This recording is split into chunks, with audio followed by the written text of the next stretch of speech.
ফিরে এলাম বিরতির পর। উত্তরপাড়া থানা এলাকায় একের পর এক চুরির ঘটনা। প্রথমে সাতারো বুলা চৌধুরীর বাড়ি, তারপর এক নাট্যশিল্পীর বাড়িতে চুরির ঘটনা। নিরাপত্তা নিয়ে উঠছে একাধিক প্রশ্ন উত্তরপাড়া। হিন্দমোটরে পদ্মশ্রী সাতারু বুলা চৌধুরীর বাড়িতে চুরির ঘটনার রেশ কাটতে না কাটতেই ফের উত্তরপাড়া থানা এলাকায় চাঞ্চল্য। এবার কোন্নগরের মাস্টারপাড়ায় নাট্যশিল্পী অভিরূপ গুপ্তের বাড়িতে চুরির ঘটনায় প্রশ্ন উঠছে নিরাপত্তা নিয়ে। অভিরূপ গুপ্ত কোন্নগর পৌরসভার 17 নম্বর ওয়ার্ডের বাসিন্দা। তার মেজ ভাই অভিজিৎ গুপ্তের মৃত্যুর পর স্ত্রী শিপ্রা গুপ্তর বাড়ির একাংশে থাকেন। তবে সম্প্রতি তিনি ব্যারাকপুরে মেয়ের বাড়ি গিয়েছিলেন। অভিযোগ উঠছে রবিবার সন্ধ্যের পর কোনো সময় চোরেরা পিছনের গেটের তালা ভেঙে ভিতরে ঢোকে। আলমারির তালা ভাঙা হয়নি, চাবি ব্যবহার করেই খোলা হয়েছে। নিয়ে যাওয়া হয়েছে সোনা, টাকা, আরো মূল্যবান জিনিসপত্র। সোমবার সন্ধ্যের পর ঘটনাটি নজরে আসতেই থানায় খবর দেওয়া হয়। অভিরূপ বাবুর অভিযোগ, ঘরে ঢোকার ধরন দেখে মনে হচ্ছে পরিচিত কেউই এই কাজ করেছে। অচেনা কারোর পক্ষে এটা সম্ভব নয়। প্রতিবেশী অর্ণব দাস ক্ষোভ প্রকাশ করে বলেন, উত্তরপাড়ার মানুষের নিরাপত্তা বলে কিছুই নেই।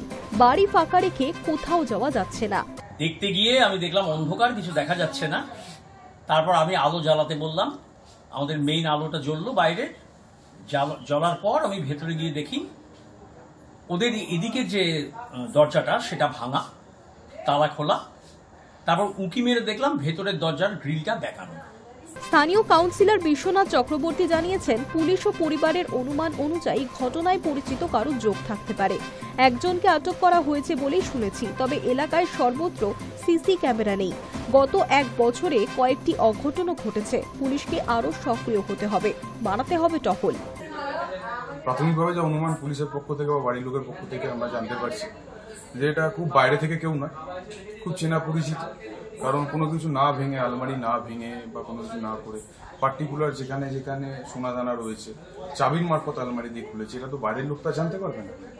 তো সুতরাং পুলিশের মতন তদন্ত করছে। একজনকে অলরেডি পুলিশ আটক করেছে ইতিমধ্যেই, ঘটনা ঘটার সাথে সাথে পুলিশ আটক করেছে এবং আশা রাখি পুলিশ যতদূর তদন্ত করে যা ব্যবস্থা গ্রহণ করে সম্পূর্ণভাবে করবে। উল্লেখ্য, ঘটনার মাত্র 48 ঘন্টা আগেই সাতারু বুলা চৌধুরীর বাড়ি থেকে চুরি হওয়া পদক উদ্ধার করেছিল পুলিশ। তাই এলাকাবাসীর আশা, কোন্নগরের এই চুরিরও দ্রুত কিনারা হবে। Hi News network.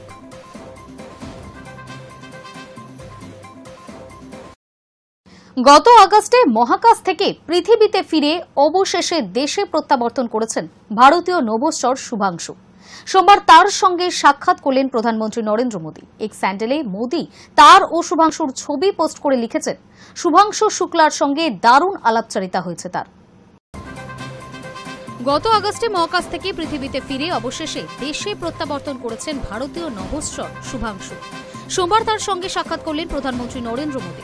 এক স্যান্ডেলে মোদী তার ও শুভাংশুর ছবি পোস্ট করে লিখেছেন, শুভাংশু শুক্লার সঙ্গে দারুণ আলাপচারিতা হয়েছে তার।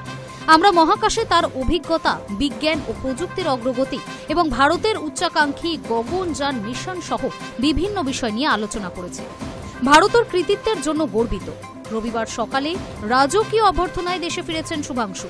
তাকে স্বাগত জানাতে বিমানবন্দরে উপস্থিত ছিলেন কেন্দ্রমন্ত্রী জিতেন্দ্র সিং এবং দিল্লির মুখ্যমন্ত্রী রেখা গুপ্ত এবং ইসরোর কর্মকর্তারা। গত 1 বছরে লখনৌয়ের ছেলে শুভাংশু নাসা, এক্সম এবং স্পেস এক্সের বিভিন্ন কেন্দ্রে কঠোর প্রশিক্ষণ নিয়েছেন। এক্সম 4 মিশনের অংশ হিসেবে তার এই মহাকাশ যাত্রা শুধু তার ব্যক্তিগত জীবনের বড় সাফল্য নয়, ভারতের সাফল্য এমনই মনে করছেন তিনি। মহাকাশ মিশনের সঙ্গে সামিল ছিলেন কমান্ডার পেগি ভিটসন। তার প্রসঙ্গে শুভাংশু বলেন, বিদায় জানানো কখনোই সহজ নয়, কিন্তু জীবন মানে এগিয়ে চলা। যেমন আমার কমান্ডার পেগি ভিটসন বলেন, স্পেস ফ্লাইটে পরিবর্তন একমাত্র অবিচল জিনিস। আমি মনে করি এটা জীবনের ক্ষেত্রেও সমানভাবে প্রযোজ্য। বলে রাখা ভালো, এবার তিনি অংশ নেবেন গগনযান মিশনেও। मैंने जो आपको होमवर्क कहा था तो उसका क्या प्रोग्रेस हुआ है? बहुत अच्छा प्रोग्रेस हुआ है सर, और लोग काफी हंसे थे मेरे साथ। उस मीटिंग के बाद उन्होंने मुझे चढ़ाया भी था कि आपके प्रधानमंत्री ने आपको होमवर्क दिया है। दिया तो है, और बहुत जरूरी है सर। हमें इस बात का आभास था, मैं गया ही इसलिए था। मिशन तो एक सक्सेसफुल हुआ है सर, हम लोग वापस आ गए हैं, लेकिन ये मिशन अंत नहीं है, मिशन तो शुरुआत है। तो अरे तो मैंने उसी दिन भी कहा, आपने उस दिन बोला था ये सर, हमारा ये पहला कदम है। पहला कदम है सर। तो इस पहले कदम का मेन जो उद्देश्य था वो यही था कि हम कितना कुछ इससे सीख के हम वापस ला सकते हैं। लेकिन सबसे बड़ा काम होगा हमारे सामने, एक बहुत बड़ा एस्ट्रोनॉट का पूल होना चाहिए हमारे पास सर। 26শে জুন ইতিহাস তৈরি করেন ভারতীয় নভোশ্চর শুভাংশু শুক্লা।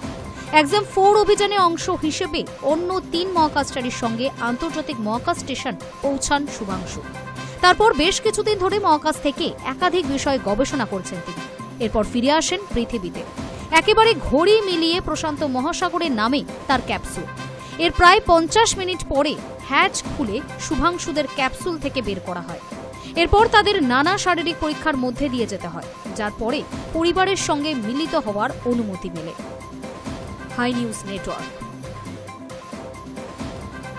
বাংলাদেশের বরগুনা সরকারি পলিটেকনিক ইনস্টিটিউটের গ্রন্থাগারে থাকা বঙ্গবন্ধু শেখ মুজিবুর রহমানের অসমাপ্ত আত্মজীবনী সহ আওয়ামী লীগ সম্পর্কিত 4 শতাধিক বই বার করে পুড়িয়ে দেওয়া হলো।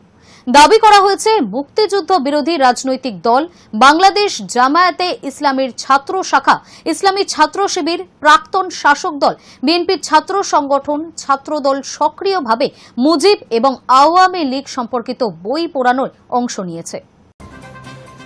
বাংলাদেশের বরগুনা সরকারি পলিটেকনিক ইনস্টিটিউটের গ্রন্থাগারে থাকা বঙ্গবন্ধু শেখ মুজিবুর রহমানের অসমাপ্ত আত্মজীবনী সহ আওয়ামী লীগ সম্পর্কিত বিভিন্ন ধরনের 4 শতাধিক বই বার করে পুড়িয়ে দেওয়া হল সোমবার।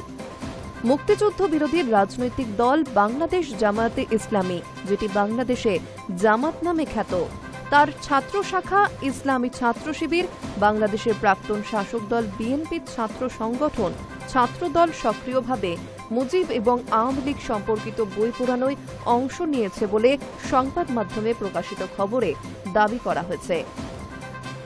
বরগুনা পলিটেকনিক ইনস্টিটিউটের ভারপ্রাপ্ত অধ্যক্ষ অনিল চন্দ্র কার্তুনিয়া বাংলাদেশের সংবাদ মাধ্যম প্রথম আলোকে বলেন, পূর্ববর্তী আওয়ামী লীগ সরকারের সময় বইগুলি কেনা হয়েছিল। তিনি 1.5 মাস আগে দায়িত্ব নিয়েছেন। বইগুলি কোথায় রাখা হয়েছিল সে বিষয়ে কিছুই জানেন না তিনি। প্রসঙ্গত, গত বছরের 5 আগস্ট গণবিক্ষোভের জেরে প্রধানমন্ত্রী পদে ইস্তফা দিয়ে আওয়ামী লীগ নেত্রী শেখ হাসিনা দেশ ছাড়ার পরেই ঢাকায় জাতির পিতা মুজিবের 32 নম্বর ধানমন্ডির বাড়ি এবং মূর্তি ভেঙে চুরমার করেছিল জামাতের বাহিনী। গোপালগঞ্জের টুঙ্গিপাড়ায় মুজিবের সমাধিস্থলেও হামলার চেষ্টা চালানো হয়। পরে অগ্নিসংযোগ করা হয় 32 নম্বর ধানমন্ডির বাড়িতেও। Hi News network.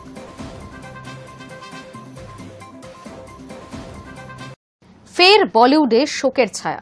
সোমবার গভীর রাতে পরলোকের উদ্দেশ্যে রওনা হলেন 3 ইডিয়টস খ্যাত অভিনেতা অচ্যুত পোদ্দার। বলিউড মাধ্যম সূত্রের খবর, বেশ কয়েকদিন ধরেই বার্ধক্যজনিত কারণে থানের জুপিটার হাসপাতালে ভর্তি ছিলেন অসুস্থ প্রবীণ এই অভিনেতা। 18 আগস্ট সেখানেই শেষ নিঃশ্বাস ত্যাগ করেন তিনি। ফের বলিউডে শোকের ছায়া। সোমবার গভীর রাতে পরলোকের উদ্দেশ্যে রওনা হলেন 3 ইডিয়টস খ্যাত অভিনেতা অচ্যুত পোদ্দার। বলিউড মাধ্যম সূত্রে খবর, বেশ কয়েকদিন ধরেই বার্ধক্যজনিত কারণে থানের জুপিটার হাসপাতালে ভর্তি ছিলেন অসুস্থ প্রবীণ অভিনেতা। 18 আগস্ট সেখানেই শেষ নিঃশ্বাস ত্যাগ করেন তিনি। যদিও তার মৃত্যুর কারণ এখনো পর্যন্ত স্পষ্ট হয়নি, তবে খবর মঙ্গলবার থানেতে অচ্যুত পোদ্দারের শেষকৃত্য। মৃত্যুকালে তার বয়স হয়েছিল 91 বছর। 1980 সালের শেষের দিকে অভিনয় জগতে পা রাখেন অচ্যুত। তবে তার আগে দেশের সেবায় নিজেকে নিয়োজিত করেছিলেন তিনি। ভারতীয় সেনাবাহিনীতে কর্মরত ছিলেন অচ্যুত। তারপর ইন্ডিয়ান ওয়েল সংস্থাতেও কাজ করেন তিনি। পরবর্তীতে টেলিভিশনের দৌলতে অভিনয় জগতে পা রাখা। তারপর থেকে আর ফিরে তাকাতে হয়নি তাকে। ফিল্মি ক্যারিয়ারে 125টি সিনেমায় অভিনয় করেছেন তিনি।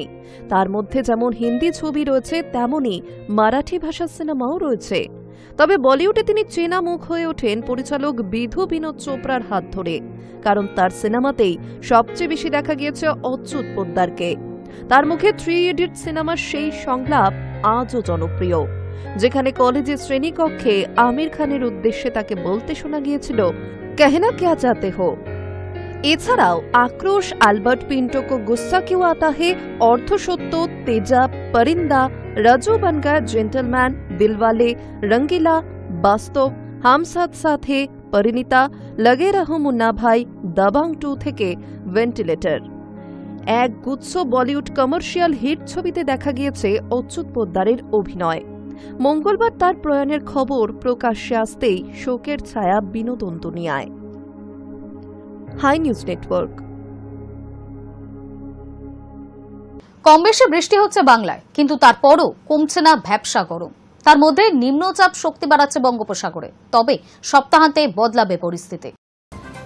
ভ্যাপসা গরম বেরিয়ে চলেছে কলকাতা সহ দক্ষিণবঙ্গে। হালকা সামান্য বৃষ্টি হলেও ভারী বৃষ্টির দেখা নেই। এদিকে নিম্নচাপ শক্তি বাড়াচ্ছে বঙ্গোপসাগরে। আবহাওয়া দপ্তর সূত্রে খবর, নিম্নচাপটি উত্তর পশ্চিম এবং পশ্চিম মধ্য বঙ্গোপসাগরে অবস্থান করছে, যা শক্তি বৃদ্ধি করে গভীর নিম্নচাপে রূপ নিতে পারে। আবহাওয়া দপ্তর জানাচ্ছে, আপাতত ভারী বৃষ্টির সম্ভাবনা নেই দক্ষিণবঙ্গের জেলাগুলিতে। বিক্ষিপ্তভাবে হালকা বৃষ্টির সম্ভাবনা রয়েছে নদিয়া, মুর্শিদাবাদ, বীরভূম, দক্ষিণ 24 পরগনা, হাওড়া, পূর্ব মেদিনীপুর, পশ্চিম মেদিনীপুর, বাঁকুড়া, ঝাড়গ্রাম, পুরুলিয়া সহ সমস্ত জেলাতেই। হাওয়া অফিসের পূর্বাভাস, আপাতত হালকা বৃষ্টি হলেও বাতাসে জলীয় বাষ্পের পরিমাণ বেশি থাকায় আর্দ্রতাজনিত অস্বস্তি বজায় থাকবে। বৃষ্টি না হলেও আর্দ্রতাজনিত অস্বস্তি বাড়বে সমানে, তবে সপ্তাহান্তে বদলাবে পরিস্থিতি। আবহাওয়া দপ্তর জানাচ্ছে, উইকেন্ডে ফের ভারী বৃষ্টির সম্ভাবনা রয়েছে কলকাতা সহ দক্ষিণবঙ্গে।